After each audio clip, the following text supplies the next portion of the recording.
Welcome my dear students, आप सभी का फिर से स्वागत है हमारे इस YouTube channel scene education centre में। क्लास 10th के स्टूडेंट्स के लिए इस सीरीज़ में सेट 2 का जो सॉल्यूशन है वो इंग्लिश वर्जन में आपके सामने पेश करता हूँ। तो देर न करते हुए आप सभी के सामने शुरुआत करता हूँ। हमारा जो पहला क्वेश्चन है सेट 2 का साइंस से related, right the SI unit of electric current and which device is used to measure electric current in a conductor। Simple में याद रखिएगा, इलेक्ट्रिक करंट को जो मेज़र करते हैं उसका एसआई यूनिट जो होता है वो एम्पियर होता है, और इसे मेज़र करने के लिए एमीटर या एम्पियर मीटर का यूज़ किया जाता है। याद रखिएगा, पोटेंशियल डिफरेंस का जो एसआई यूनिट होता है वो क्या होता है, वोल्ट होता है, और उसको मेज़र करने के लिए हम लोग क्या यूज़ करते हैं, वोल्ट मीटर।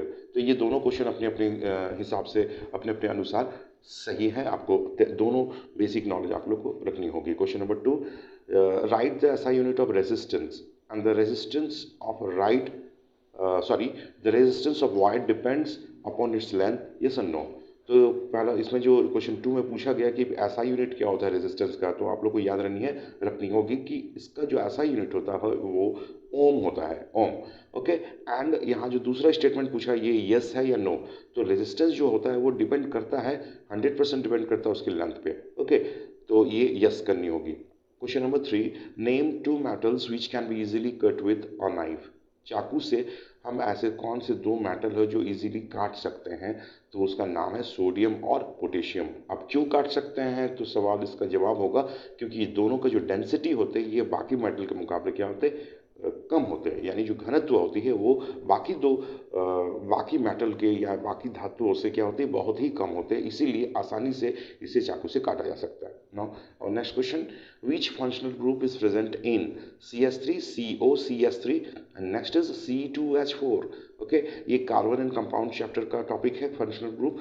तो ये जो कौन सा ग्रुप में आता है, तो पहला जो है आपका कीटोन ग्रुप में आता है, जिसमें हम लोग मिथेनॉन, इथेनॉन, प्रोपेनॉन, बेटेनॉन फॉर्म में पढ़ते हैं। वहीं पे C2H4 जो है वो एल्किन ग्रुप का होता है। ये इसका जो जनरल फॉर्मूला होगा ये इथीन होगा, इथीन का C2H4 होता है। और ये कौन सा ग्रुप में आता है फंक्शनल ग्रुप का, फंक्शनल ग्रुप में एल्कीन ग्रुप का आता है। ओके, और next question, what are fossils fuel.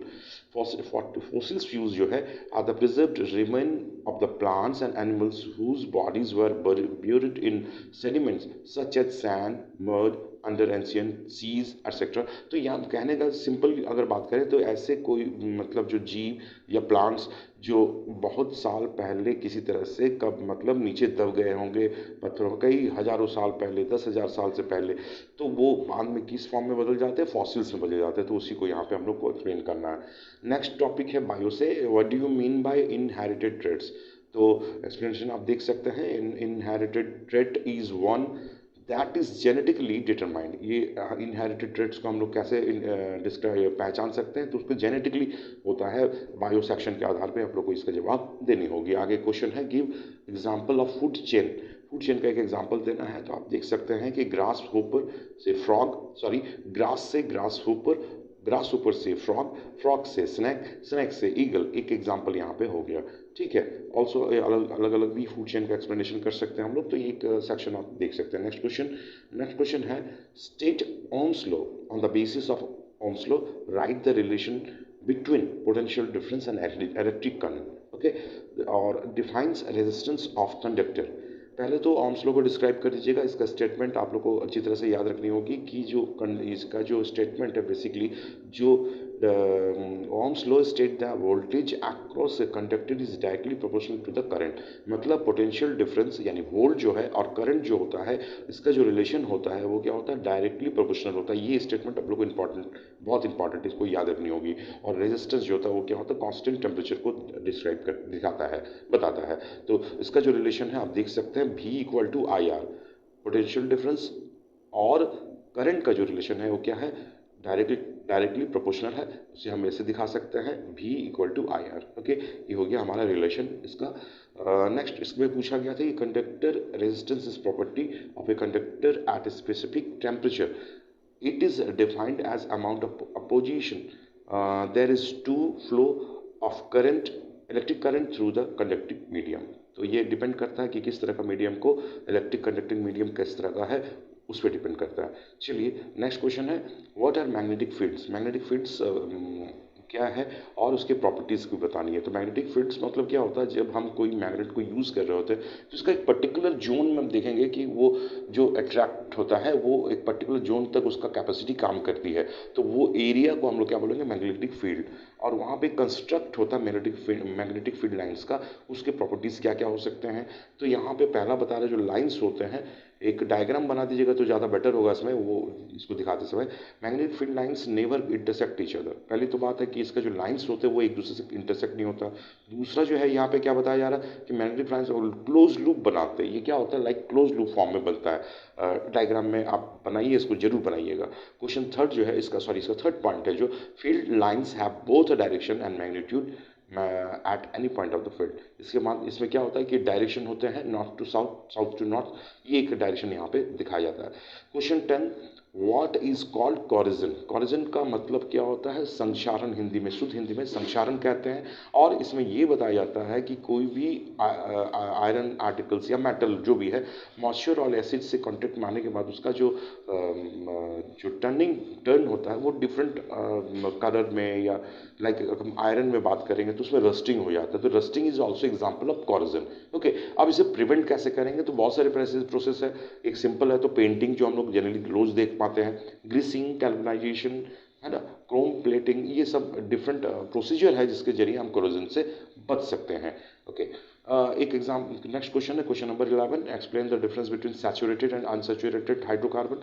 तो सैचुरेटेड और अनसैचुरेटेड की सिंपल एग्जांपल अगर बात करेंगे तो दो कार्बन के बीच में कार्बन का जो बॉन्डिंग होता है, अगर दो कार्बन के बीच में सिंगल बॉन्ड है तो वो उस तरह का हाइड्रोकार्बन को हम लोग क्या कहते हैं, सैचुरेटेड हाइड्रोकार्बन। अनसैचुरेटेड हाइड्रोकार्बन में क्या है, जिसमें डबल और ट्रिपल बॉन्ड मिलते हैं, दो कार्बन के बीच में डबल और ट्रिपल बॉन्ड मिलते हैं, उसे हम क्या कहते हैं, अनसैचुरेटेड हाइड्रोकार्बन। वहीं पे सिंगल बॉन्ड जो मिलते हैं उसको एल्केन ग्रुप में रखा जाता है, एल्केन के फंक्शनल ग्रुप में रखा जाता है। वहीं पे अनसैचुरेटेड हाइड्रोकार्बन में क्या होता है, उसको एल्कीन और एल्काइंस ग्रुप में रखे जाते हैं। चलिए question number next, what is biological magnification. Biological magnification is a phenomenon that explains the increase in the concentration of harmful chemicals like pesticide and fertilizer in each trophic level।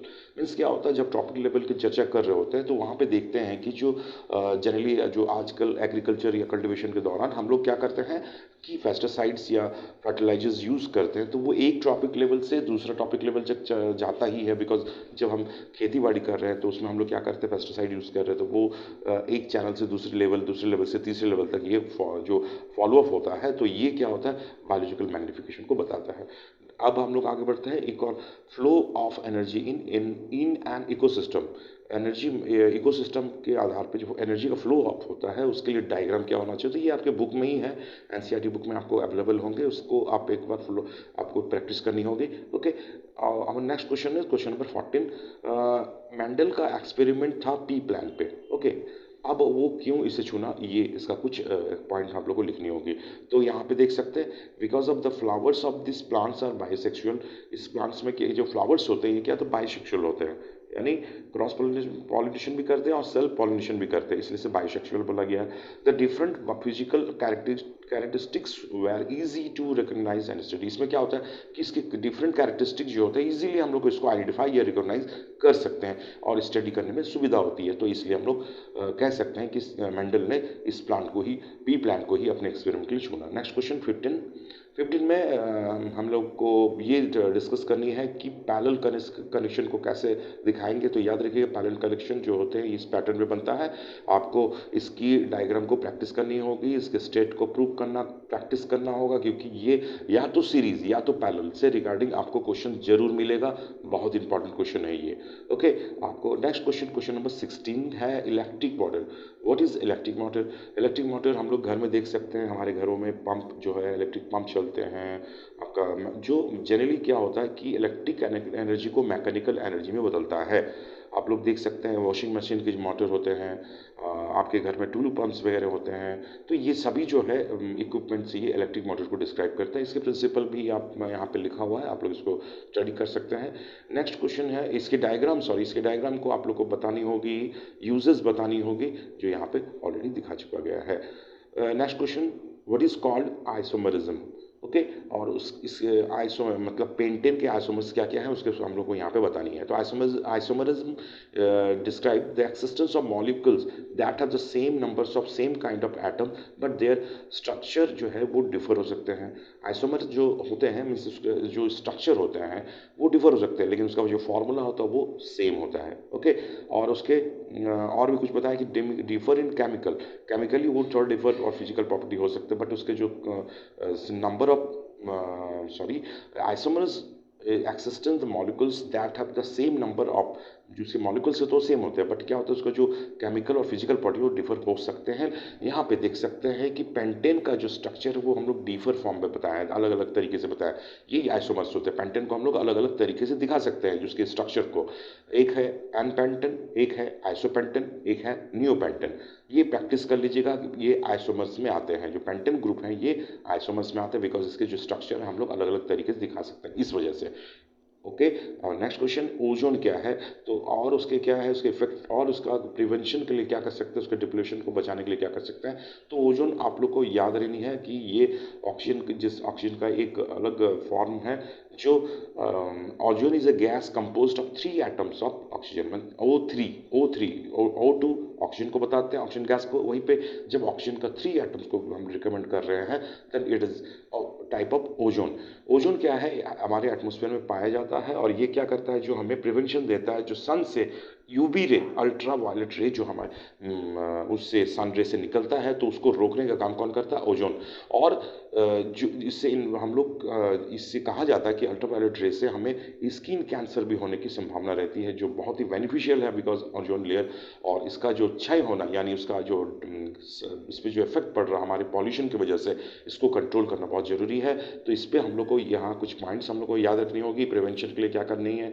जैसे avoid of consumption of gases dangerous to the ozone layer due to their content of manufacturing process. Okay. तो हमें क्या करनी है, जो कुछ ऐसे खतरनाक गैसेस हैं उसको कम से कम यूज़ करनी है या ना यूज़ कर तो ज़्यादा बेटर है। ठीक है। और कार्स वगैरह का पॉल्यूशन रिगार्डिंग जो रिलेटेड जो इक्विपमेंट्स है या जो मटेरियल उसको कम यूज़ करें, लोकल प्रोडक्ट्स को यूज़ करें, ये सब कुछ प्रिवेंशन हम लोग को लिखनी होगी इसमें। Question number next on last of this set, how is sex of the child determine in human being? ये याद रखिएगा, बहुत ही इंपॉर्टेंट क्वेश्चन है। ओके। तो ये आप यहाँ पे देख सकते हैं, इसको आप लोग लिख लीजिएगा। और आई होप आप सभी को ये वीडियो भी पसंद आ रहा होगा, और इंग्लिश मीडियम के स्टूडेंट्स को खास करके बिकॉज उसको उनको ये गाइडेंस नहीं मिल पाती है। मेरा ये प्रयास रहेगा आप सभी के लिए कि इस तरह के कई वीडियो आपके सामने लाता रहूँ और आपका जो तैयारी है उस पर और अच्छी तरह से हो सके, इसका हमारा प्रयास रहेगा। सेन एजुकेशन सेंटर की ओर से धन्यवाद। याद कीजिए इस वीडियो को लाइक, शेयर और सब्सक्राइब जरूर कीजिएगा। Okay, thank you.